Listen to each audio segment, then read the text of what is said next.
네, 우리 옆 사람과 한번 인사하시겠습니다. 복음의 진리를 전하는 일을 멈추지 맙시다. 그래요. 여러분들은 복음의 진리는 반드시 전해져야 하고 또 하나님께서는 반드시 전해지게 하실 줄로 믿습니다. 그러므로 우리가 그것을 전하고 또 다른 모든 일들에게 증거하는 일에 더욱더 힘쓰는 우리 성도님들과 우리 삼일교회가 될 수 있기를 간절히 소원합니다. 이제 아침 저녁으로 찬바람도 불기 시작했지. 찬바람까지는 아니고 좀 선선한 바람이 그래도 한여름보다는 좀 불기 시작해서 이제 곧 가을이 다가올 텐데요. 여러분들 뜨거운 여름을 잘 이겨내셨고 이제 좋은 날씨를 주시는 하나님의 은혜 가운데 복음 전하는 일에 더욱더 힘쓰는 우리가 되기를 다시 한번 주님의 이름으로 간절히 축원합니다. 지난주에는 그 어떤 것도 가둘 수 없고 막을 수 없었던 사도들에 대한 말씀을 함께 나누었죠. 네, 우리 김홍길 장로님만 지난주 수요일에 참석하셨나 봐요. 그죠? 그래서 사도들을 옥에 가둘 수 없었다. 네, 기억하십니까? 하나님의 사자가 내려와서 사도들이 갇힌 옥을 문을 열어서 사도들 나오게 해서 성전에서 복음을 전하고 가르치게 했다라는 말씀, 여러분들 오늘 읽은 본문 앞부분에 대한 내용들을 우리가 살펴보았어요.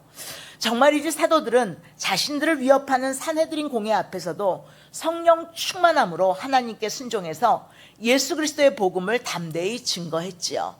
그러니까 그들이 그렇게 옥에서 나와서 성전에 가서 막 가르치니까 다시 잡아들였잖아요. 그래서 산헤드린 공회에 와서 또 신문을 나가는데 거기서 사도들이 얼마나 담대하게 복음을 증거합니까? 조금도 망설임이 없이 죽음의 위협 앞에서도 그렇게 담대하게 복음을 증거하는 사도들의 모습을 우리는 지난 시간에 살펴봤단 말이에요.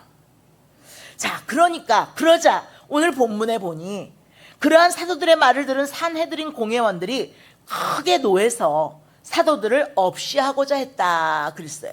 그죠? 33절 말씀이죠? 같이 한번 다시 읽어볼까요? 그들이 크게 노하여 사도들을 없이하고자 할세. 그래요. 특히 사도들을 신문하던 산헤드린 공회원 중에 사두개인들이 가장 분개했을 것 같아요. 본문 앞서 사도행전 5장 17절 18절에서도 보면 사도들을 잡아다가 옥에 가둔 것이 누구였어요? 저 사두개인들이었죠. 네. 사두개인과 바리새인들에서는 옛날에 제가 비교하면서 한번 말씀을 드렸는데 기억하시는지를 모르겠어요. 여러분들 한번 그 사도행전 5장 17절 18절 말씀 다시 한번 읽어보겠습니다. 대제사장과 그와 함께 있는 사람 즉 사두개인의 당파가 다 마음의 시기가 가득하여 일어나서 사도들을 잡아다가 옥에 가두었더니, 대제사장과 사두개인은 한 당파입니다. 그러니까 사두개파에서 대제사장들이 나오고, 사두개파는 귀족들을 중심으로 한, 대제사장들이 거기 속해 있는 그 당파가 바로 사두개파예요. 당시에 산헤드린 공회를 구성하는 사람들은요 대개 사두개인과 바리새파 사람들이었는데 그 중에서도 다수파에 속하는 것이 바로 이 사두개파였어요. 사두개인들이었어요. 그래서 대제사장들은 바로 이 사두개파에서 나온 사람들이에요. 그래서 그 사두개인들이 사도들을 없이하고자 했다면 얼마든지 사형 선고를 내릴 수가 있게 되는 거예요. 왜요? 산헤드린 공회의 다수파가 누구라고요? 사두개파이기 때문에 그들이 그렇게 작정을 했다면 사형 선고를 내릴 만했다라는 거예요. 사실 사두개인들이 특별히 이렇게 크게 시기하고 분개한 건 특권층인 그들의 자존심을 건드렸기 때문이라고 할 수가 있겠죠. 첫째로 이 사두개파는요 굉장히 현실적이고 세속적이고 로마 정권과 결탁한 그러한 그 당파예요. 그러니까 이스라엘 지도자들 중에서 이 사두개파는 그 로마 그 식민지하에서 로마 정권하고 긴밀하게 연결되어 있었고요. 그리고 그들은 아주 현실적이고 세속적인 그런 세상을 가지고 있었던 사람들인데, 그래서 이들은 뭘 인정하지 않았냐면 부활, 천사, 영혼의 세계 등을 믿지 않았어요. 사두개파는. 근데 사도들은 뭘 전했죠? 예수 그리스도의 부활을 전하고 가르쳤단 말이에요. 그러니까 사두개파하고는 절대로 맞을 수가 없는 거죠. 그리고 두 번째로는 주로 이 사두개파에서 누가 나왔다고요? 대제사장, 제사장 귀족계층인 이 사두개인들은 성전을 관할하는 자들이에요. 성전을 관리하는 자들, 책임지는 자들이란 말이에요. 근데 사도들이 그들의 권위를 무시하고 성전에서 막 복음을 전했어요. 그래서 백성들이 그들을 따르니까 크게 시기하여 노하지 않을 수 없었다는 거예요. 또 셋째로는 더욱이 사도들이 그들을 예수를 죽인 당사자로 언급했기 때문에 더욱 크게 노했던 거예요. 자, 사도행전 5장 30절 상반절 말씀이요. 보세요. 너희가 나무에 달아 죽인 예수를 누구예요? 너희가 사두개인들, 그 사내들인 공회의 다수파를 차지하고 있는 그들이 달아 죽인 예수라고 아주 직접적으로 얘기하고 있어요. 그러니 그들이 얼마나 화가 났겠어요. 저 사도들을 잡아 죽여야 되겠다, 없애야 되겠다 생각을 했겠죠. 그리고 넷째로 그들은 앞서 공회의 명령으로 사도들에게 뭐라 그랬어요? 예수의 이름을 전하지 말아라. 예수 이름을 말하지도 말고 전하지도 말라고 그랬는데 여전히 사도들이 예수를 또 전하고 다니니 예수의 이름으로 기적을 행하니 크게 노해서 사도들을 없애고자 한 거예요. 공회의 명령을 정면으로 도전하는 것으로 생각했던 거죠.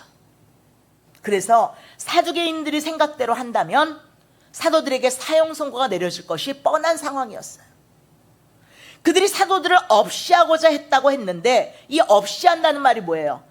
이 원어적으로 보면 제거한다, 죽인다라는 뜻이에요. 그래서 이제 초대교회 사도들의 최대의 위기 상황이 있게 된 거예요.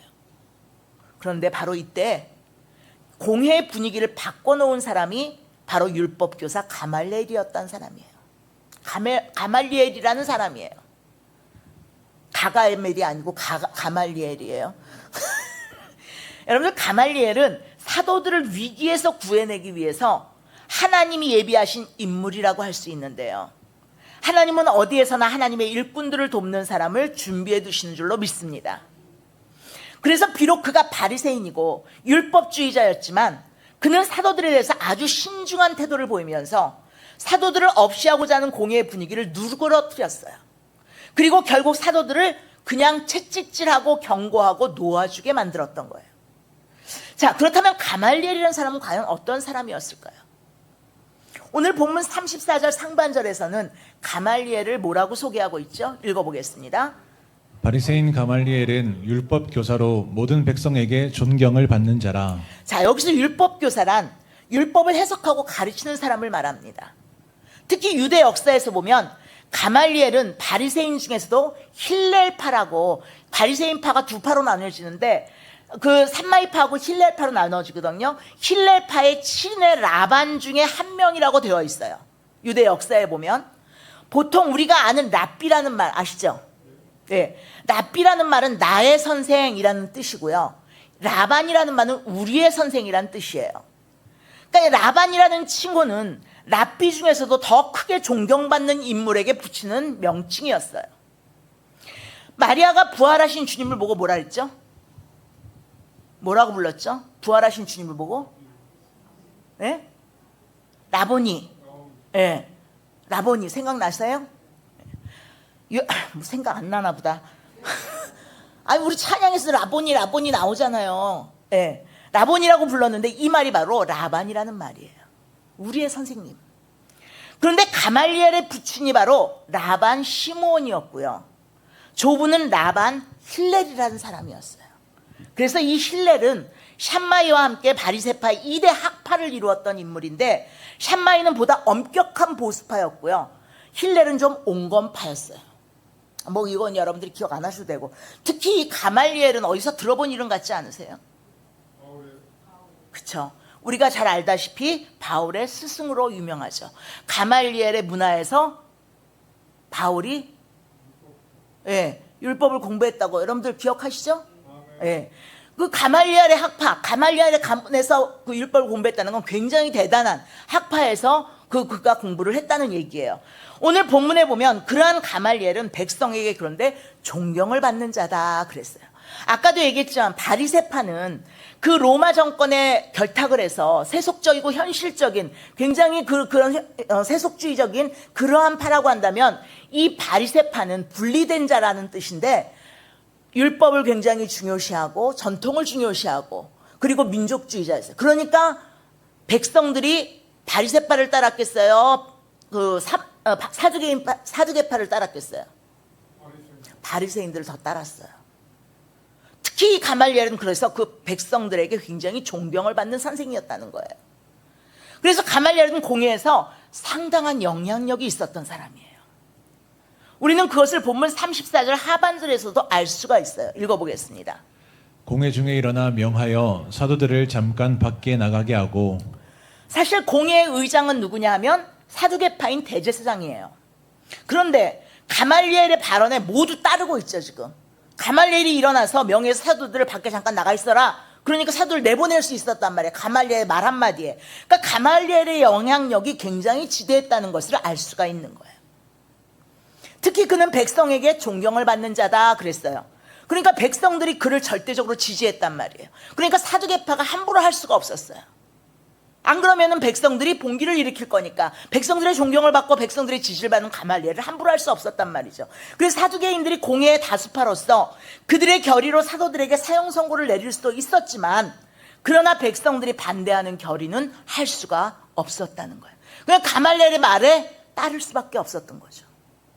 그래서 백성들의 지지를 받는 바리새인이요 율법교사로 더욱이 백성들에게 존경을 받는 가말리엘의 발언이 공회에서 이의 없이 받아들여지게 돼서 결국 사도들이 죽음의 위기를 벗어나게 된 거예요.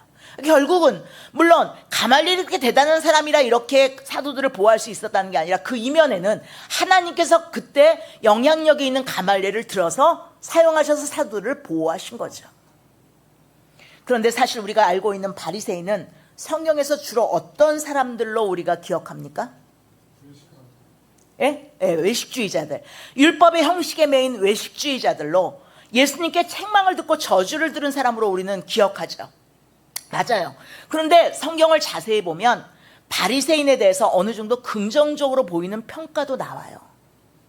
여러분들 마태복음 25장 20절에 보면 내가 너희에게 이르노니 너희 의가 서기관과 바리새인보다 더 낫지 못하면, 여기서 서기관은 바리새파거든요. 서기관과 바리새인보다 더 낫지 못하면 결코 천국에 들어가지 못하리라, 이렇게 말씀했어요.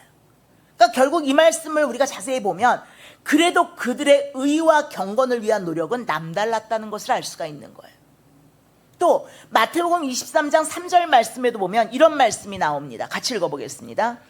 그러므로 무엇이든지 그들이 말하는 바는 행하고 지키되 그들이 하는 행위는 본받지 말라. 그들은 말만 하고 행하지 아니하며. 그들이 비록 말만 하고 행하지 않은 외식주의자였지만 그들이 말하고 가르치는 바는 너희들이 행하여 지켜야 된다.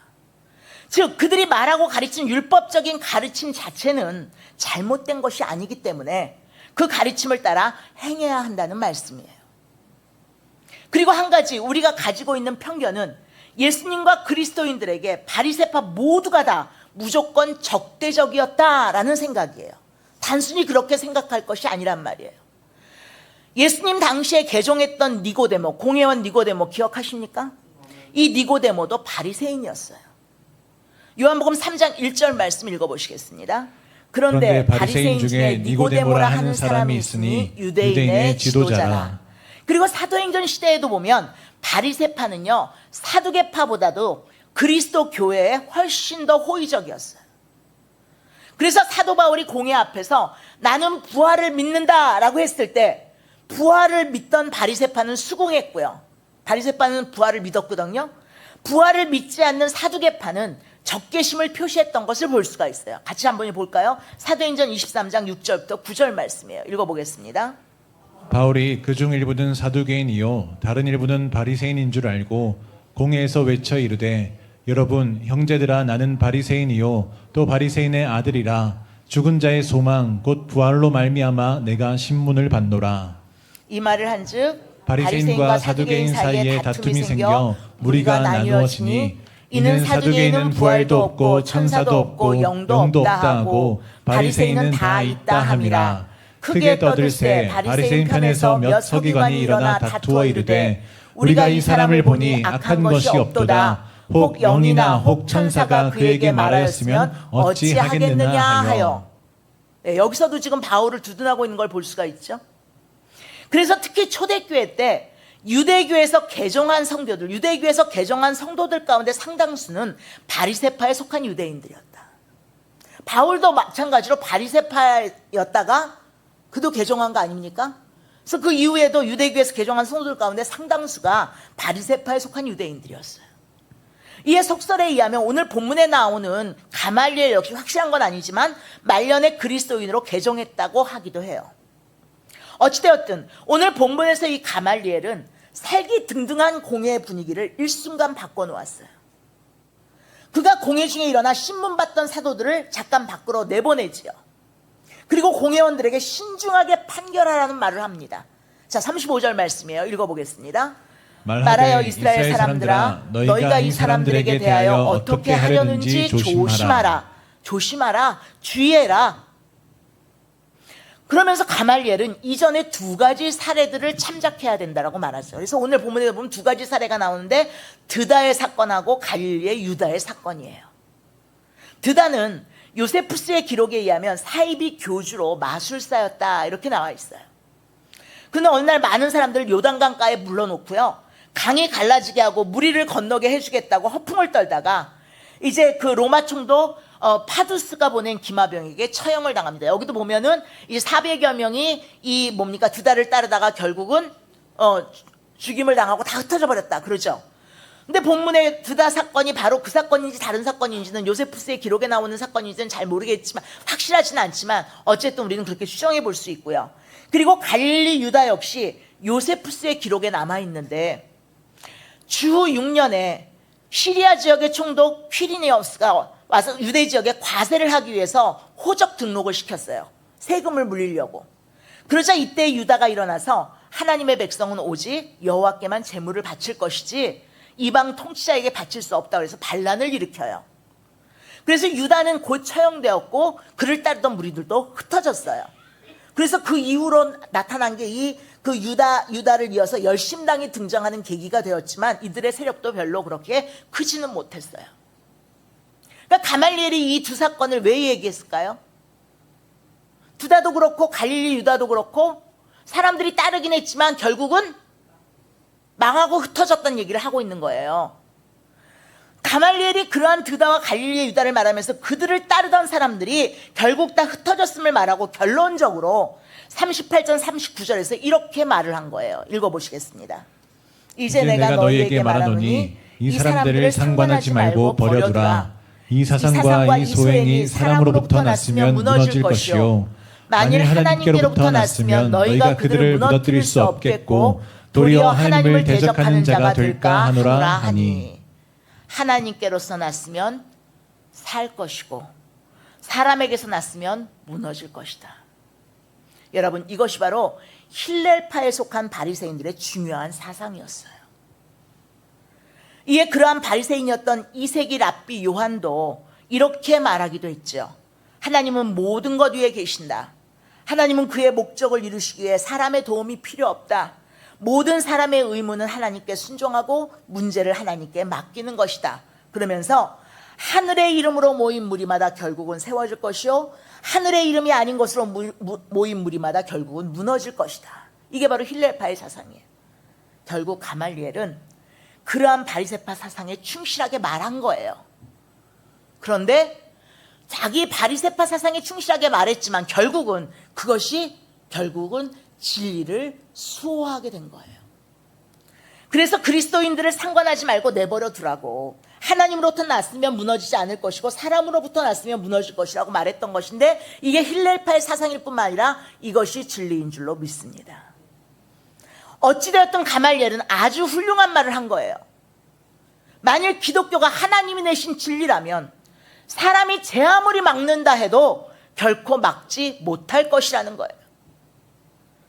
그렇습니다. 복음의 진리는 그 어떤 억압으로도 막을 수 없는 겁니다. 사실 오늘 본문 40절 42절 말씀에서도 우리는 그 증거를 분명히 볼 수가 있어요. 복음은 절대로, 하나님으로부터 나온 복음은 절대로 막을 수 없다는 걸 오늘 본문 40절 42절 말씀이 보여주고 있는 거예요. 읽어보시겠습니다. 그들이 옳게 여겨 사도들을 불러들여 채찍질하며 예수의 이름으로 말하는 것을 금하고 놓으니 사도들은 그 이름을 위하여 능력받는 일에 합당한 자로 여기심을 기뻐하면서 공회 앞을 떠나니라. 그들이 날마다 성전에 있든지 집에 있든지 예수는 그리스도라고 가르치기와 전도하기를 그치지 아니하니라. 아멘. 그렇습니다. 사도들은 석방되었지만 뭘 당하고 석방됐어요? 뭐 당했다고 그랬어요? 채찍질 당했다 그랬잖아요. 제가 질문하면 막 가슴이 두근거리세요? 제발 쫄지 마시라고요. 그냥 다 말씀하시면 돼요. 채찍질 당했다 그랬죠. 그 당시 채찍이 어떤 채찍이었나요, 여러분? 채찍. 여러분들이 아는 채찍은 어떤 채찍이에요? 예수님이 맞으셨던 채찍 어떤 거였죠? 가죽끈으로 만든 건데 끝에 쇠붙이가 달려 있어서 한 번 맞으면 살점이 떨어져 나가는. 우리 예수님도 그런 채찍질을 당하셨잖아요. 그런 채찍이에요. 근데 사도들은 그런 채찍질을 당했지만 어떻게 했다 그랬어요? 오히려 고통스러워했다? 기뻐했다. 사도들은 그 이름을 위하여 능욕받는 일에 합당한 자로 여기심을 기뻐하면서 공의 앞을 떠나니라.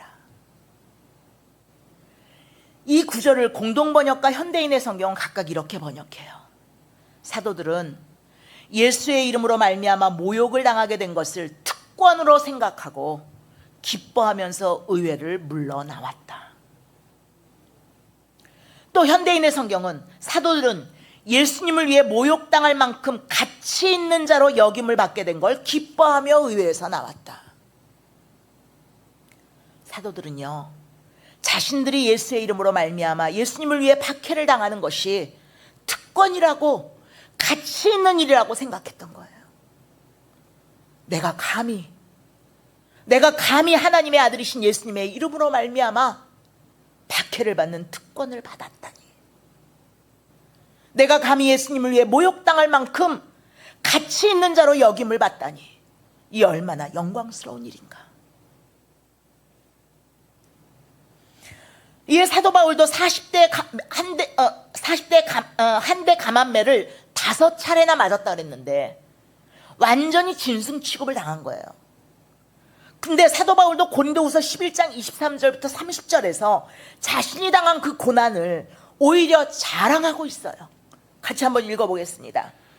그들이 그리스도의 일꾼이냐 정신없는 말을 하거니와 나는 더욱 그러하도다. 내가 수고를 넘치도록 하고 옥에 갇히기도 더 많이 하고 매도 수없이 맞고 여러 번 죽을 뻔하였으니 유대인들에게 40에서 하나 감한 매를 5번 맞았으며 3번 태장으로 맞고 1번 돌로 맞고 3번 파선하고 일주야를 깊은 바다에서 지냈으며 여러 번 여행하면서 강의 위험과 강도의 위험과 동족의 위험과 이방인의 위험과 시내의 위험과 광야의 위험과 바다의 위험과 거짓 형제 중의 위험을 당하고 또 수고하며 애쓰고 여러 번 자지 못하고 줄이며 목마르고 여러 번 굶고 춥고 헐벗었노라. 이 외의 일은 고사하고 아직도 날마다 내 속에 눌리는 것이 있으니 곧 모든 교회를 위하여 염려하는 것이라. 누가 약하면 내가 약하지 아니하며 누가 실족하게 되면 내가 애타지 아니하더냐. 내가 부득불 자랑할진대 내가 약한 것을 자랑하리라. 아멘. 주님을 위한 특별하고 고귀한 박해는 아무나 당하는 것이 아니에요, 여러분. 주님을 위한 박해를 감당할 만한 사람으로 주님이 특별히 택하신 사람들이 당하는 거예요. 그렇다면 여러분은 오늘 예수 믿는 것 때문에 이러한 박해까지는 안 당할지라도 예수의 이름으로 전하는 것 때문에 혹시 힘들고 억울하고 또 조롱을 당하고 모욕을 당한 일이 혹시 있으십니까? 만약 있다면 초대교회 사도들처럼 가장 가치 있는 일에 쓰임받는 특권을 여러분들이 받으셨음을 알아서 오히려 기뻐하고 감사할 수 있기를 간절히 바랍니다. 한편 하나님이 사도들을 보호하기 위해 그리고 그 사도들을 통해 복음의 역사가 계속되도록 하기 위해 사용하신 이 바리새인 가말리엘로 인해서 채찍질과 경고를 받고 풀려난 사도들은요, 이후에 날마다 성전에 있든지 집에 있든지 예수를 그리스도라고 가르치기와 전도하기를 그치지 않았다고 그랬어요. 결국 복음은 계속 전파되게 되었던 거예요. 그렇습니다. 복음의 진리는 계속 살아 왕성하게 전파되는 줄로 믿습니다. 진리는 점점 흥하고 비진리는 결국 망하는 거예요. 하나님으로부터 난 진리는 점점 흥하는 것이고 사람으로부터 난 비진리는 망하게 되어 있어요. 이에 예수님도 복음의 진리를 외치셨고 하지만 그 결과 배척과 십자가의 처형을 당하셔서 망하는 것 같았지만 그럼에도 예수님은 부활하셔서 복음의 진리는 결국 승리한다는 걸 보여주신 줄로 믿습니다. 여러분, 북아메리카의 체로키 인디언족이라고 있는데요. 이 체로키 인디언족은 북미 인디언 중 유일하게 기독교를 받아들인 부족이에요. 백인들이 그들의 삶의 터전도 빼앗았고요. 그래서 그들이 벌써 몇 번이 5번이나 강제 이주를 당해야 했는데, 그러나 이 체로키 인디언은 복음이 유일한 진리라고 믿고 자발적으로 그리스도인들이 되었던 부족이에요. 그래서 지금도 오클라호마의 여러 인디언 교회에는 다음과 같은 빈문이 있다고 그래요.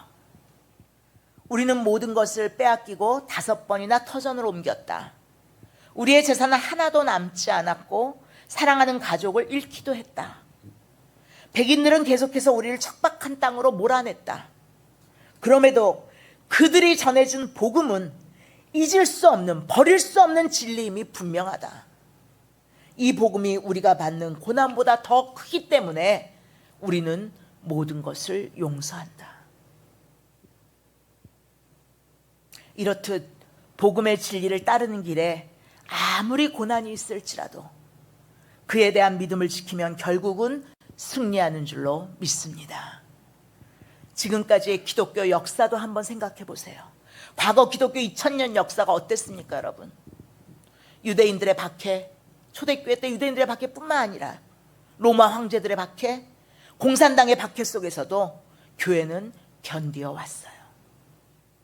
오히려 복음은 박해 중에 더 왕성하게 흥황하여 전 세계를 덮어왔어요. 왜요? 복음의 진리는 하나님께로부터 나온 것이기 때문이에요. 믿습니까? 믿습니까? 그러니 이제 우리도 오직 복음이 되시는 주 예수 그리스도를 증거하기를 멈추지 말아야 될 줄로 믿습니다. 마태복음 24장 14절에서는 이 천국 복음이 모든 민족에게 증언되기 위하여 온 세상에 전파되리니 그제야 끝이 오리라고 말씀했지요. 그러니 이 말씀대로 하나님이 우리에게 주신 복음은 모든 민족, 온 세상에 전파되기까지 결코 무너지지 않고 마침내 승리하는 줄로 믿으시기를 바랍니다.